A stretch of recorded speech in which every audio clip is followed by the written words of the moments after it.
E o cannabis, na verdade, foi uma bênção de Deus. Eu costumo dizer, pelo menos para mim, que o cannabis, ele é o CBD, né? O famoso CBD, significa coisa boa de Deus, né? Ele me deu a oportunidade de uma liberdade.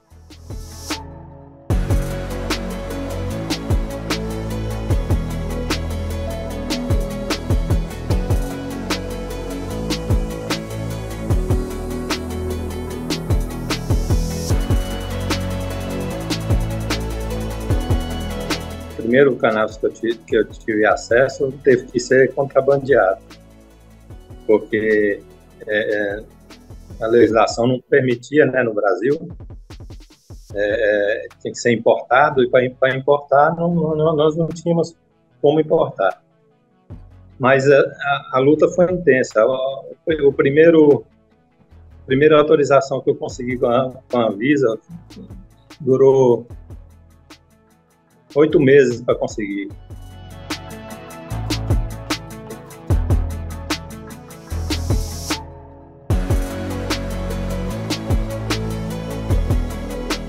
No Brasil, graças às mães dos pacientes, foi que em 2014, né, a gente conseguiu importar o primeiro remédio para a Annie Fischer. Os pais dela conseguiram isso e a partir de então as mães, as famílias foram se reunindo e conseguindo apoio da sociedade, conseguindo apoio de profissionais, de advogados, de gente que podia realmente somar e fazer essa pressão em cima da Anvisa, em cima do legislativo, e mesmo essa contextualização e educação da sociedade, que no caso da cannabis é o que a gente mais precisa, de contexto, educação e informação de qualidade.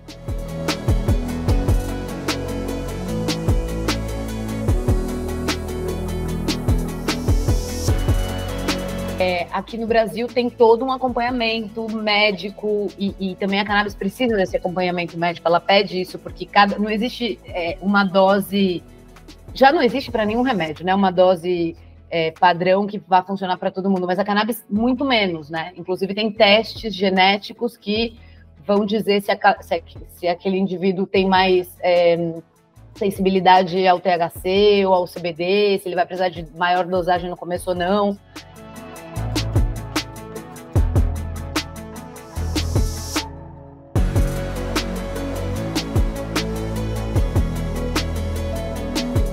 Tanto o CBD como o THC são compostos que estão na planta, né? São fitocannabinoides, né? O CBD ele faz uma modulação do sistema endocannabinoide, que é o sistema fisiológico que a gente tem, de uma forma um pouco mais sutil, né? O THC ele é muito parecido com a molécula que a gente tem no nosso corpo, um endocannabinoide endógeno, que é a cannabida. Ele faz um estímulo mais potente nesse sistema. Então, ele acaba tendo, em doses maiores, ele pode ter um risco de causar dependência e alguns efeitos colaterais do THC. Mas isso não tira o poder de uso médico dele. A gente tem que tomar cuidado, como outras moléculas que a gente tem na medicina.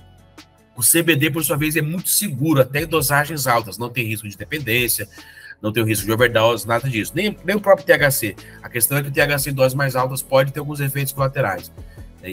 Mas basicamente é isso. Os dois têm efeitos terapêuticos, mas um é mais potente, a gente tem que tomar um pouco mais de cuidado.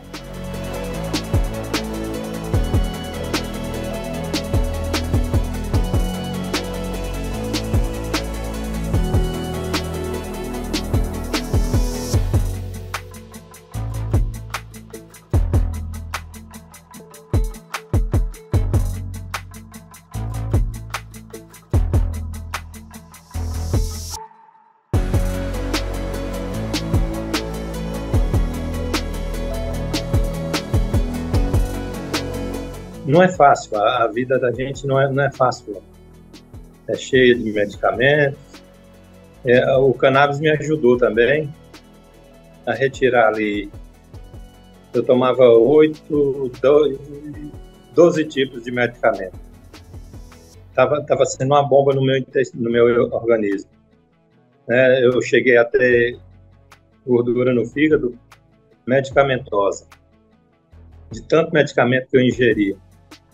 E o cannabis, ele veio retirando essa gama de medicamentos. Hoje eu só tomo dois tipos de medicamento, que é o Prolopa, que é a base do quarto, e o Pramipexol.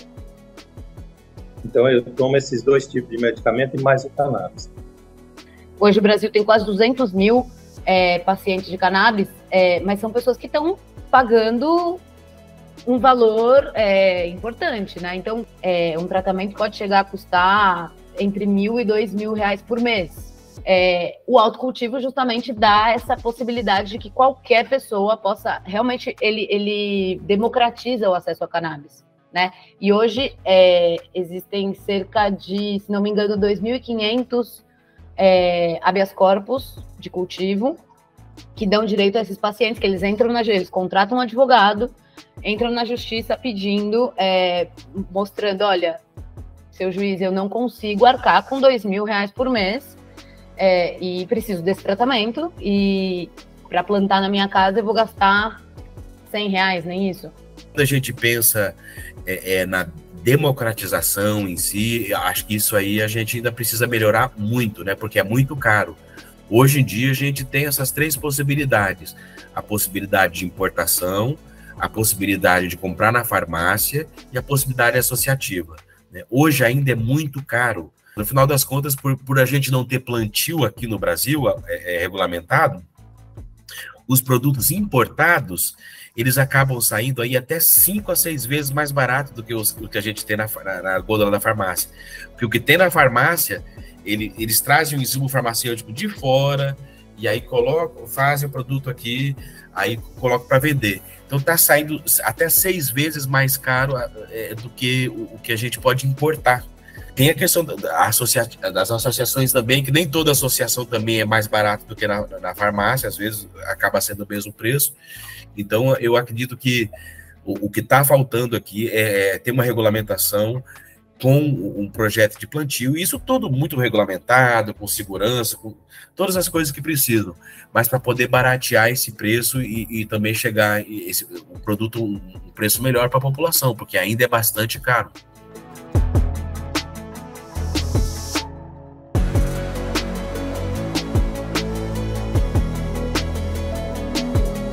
O perfil de efeito colateral é muito, muito menor. O canabidiol, ele é ansiolítico, ele diminui a ansiedade, a agitação, mas ele não é sedativo, ele não dá sono na pessoa, não deixa a pessoa assim, dopada. Então, talvez eu acho que essa seja uma grande vantagem para o transtorno espectro autista, que as crianças ali, elas ficam mais tranquilas, mais concentradas e conseguem participar melhor das atividades de estimulação precoce, que é o padrão ouro para tratamento do espectro autista. Então, o canabidiol, ele facilita nesse processo de estimulação, que é o que realmente melhora. Em relação a outras patologias, depois a gente começou a pegar outros quadros, principalmente transtornos comportamentais ou demências, também tem um pouco a ver com isso, que o paciente, ele fica mais tranquilo, não fica tão sedado, diminui o risco de queda frente às outras medicações, né, e muitas vezes melhora a questão do apetite, né, o sono, sem precisar tomar um monte de medicações para poder ter esse controle. Não é que melhora 100%, volta a memória, nada disso, mas melhora pelo menos os transtornos comportamentais. Então fica muito mais fácil para a própria família lidar com esse paciente, aí pensando no paciente idoso com demência, né? O paciente, às vezes o paciente já não fica agressivo na hora que vai trocar uma fralda, o paciente come melhor se reclamar, dorme melhor também. Então, são esses pequenos ganhos que parece pouco, olhando de fora, mas para quem cuida, são coisas muito grandes, né? É um medicamento que veio para dar dignidade a gente, né? De poder fazer as coisas da gente. Por exemplo, para vestir uma roupa, a maior dificuldade. Se eu tiver em crise, eu não consigo vestir uma camisa. O mais simples que ser pentear o cabelo. Não dá, não consegue. Mas o cannabis, ele faz essa junção de coisas que precisa da gente melhorar, ele faz acontecer.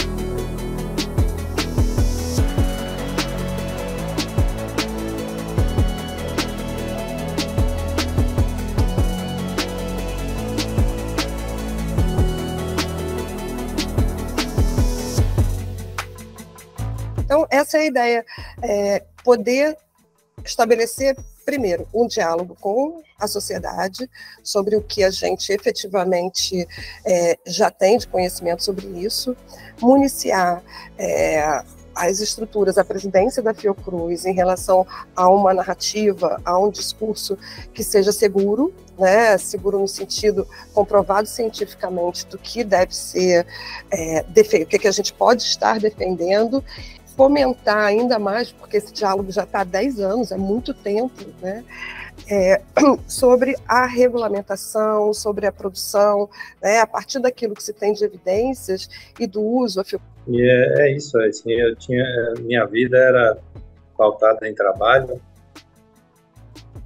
Eu sou produtor rural, sou formado em administração, e nem pude exercer direito a minha formação, porque já veio a doença, eu passei desses 20 anos, 13 anos sofrendo com a doença e muito, né?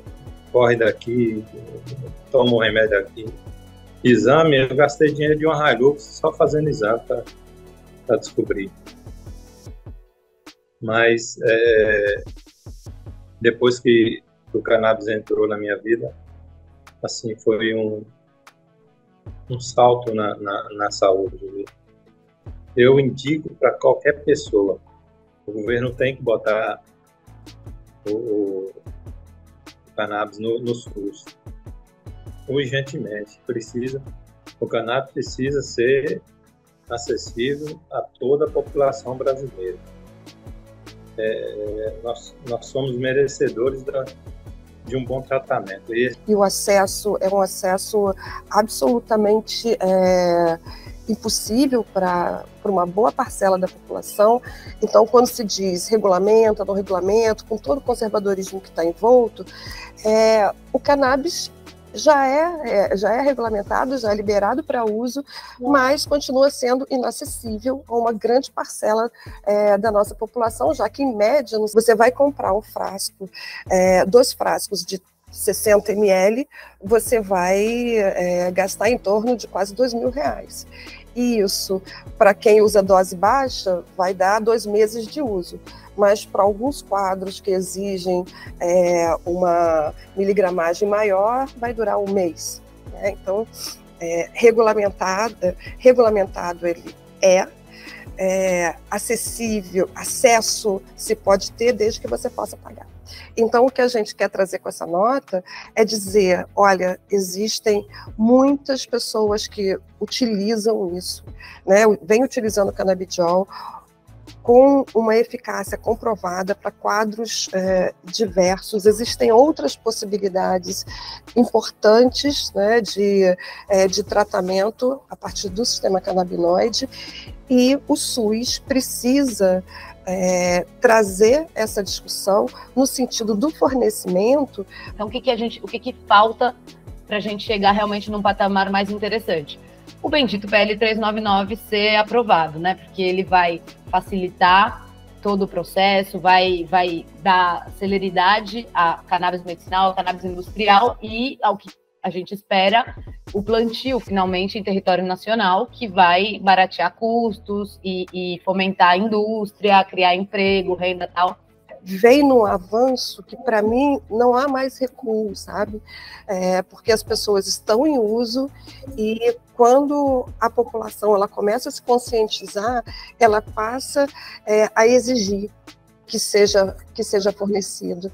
Então, eu acredito, sim, que a gente está num caminho sem volta, né?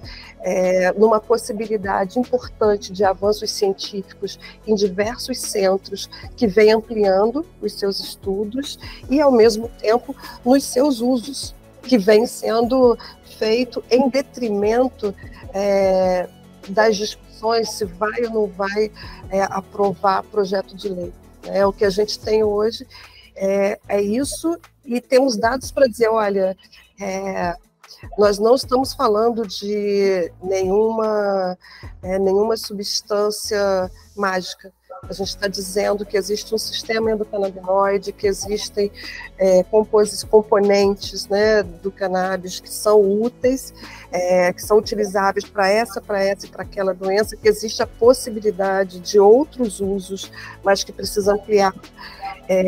E com isso a gente vai construindo uma narrativa que garante essa organização, tanto no campo dos pesquisadores e das instituições, quanto no campo da sociedade civil, que vem percebendo soluções, né, soluções para os seus sofrimentos possíveis, né, e que podem se tornar acessíveis financeiramente, né.